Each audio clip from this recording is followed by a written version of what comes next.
আসসালামু আলাইকুম আপুরা, দেখো আবারও চলে আসলাম একটা গলার ডিজাইন নিয়ে। তো প্রথমেই দেখো আমি এখানে দুইটা টুকরো কাপড় নিয়ে নিয়েছি। দেন হচ্ছে একটার উপর একটা রেখে আমি মাঝখান বরাবর এরকম সেলাই দিয়ে নিব।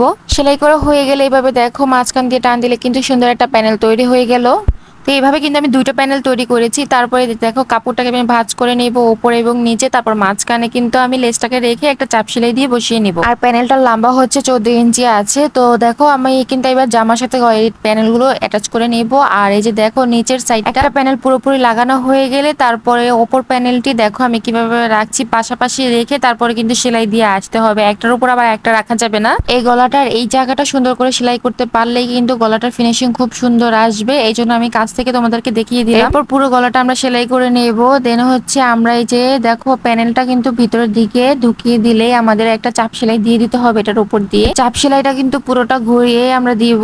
আর দেখো আমরা কিন্তু সুন্দর এখানে একটা ফিনিশিংও চলে এসেছে। দেন হচ্ছে মাঝখানে আমাদের একটা টুকরো কাপড় জয়েন করতে হবে। আমার এই যে দেখো গলাটা কিন্তু পুরোটাই চাপ সেলাই দেওয়া হয়ে গেছে। এবার মাঝখানে আমি একটা এক কালারের কাপড় নিয়ে নিচ্ছি। আর তোমরা গলার লম্বাটা যত রাখতে চাও তত দাগ দিয়ে দিবে দুই পাশে। তো আমি এখানে 6 ইঞ্চিতে দাগ দিয়ে দিয়েছি দুই সাইডে। তারপরে যে দেখো এক কালার কাপড়টা সেই দাগের বরাবর রেখে তারপরে এখানে ব্যাগ স্টিচ দিয়ে ভালোভাবে কিন্তু কাপড়টাকে জয়েন করে দিয়েছি। এবার সেলাই দিয়ে একদম যেই পর্যন্ত গলার জয়েন্ট আছে সেই পর্যন্ত চলে যাব। আবার এই সাইড থেকে সেলাই করে আবার এখানে একটা ব্যাগ স্টিচ দিয়ে দিব। তোমরা যদি এই গলাটার নাম জানো অবশ্যই কমেন্টে জানাবে। তো আল্লাহ হাফেজ।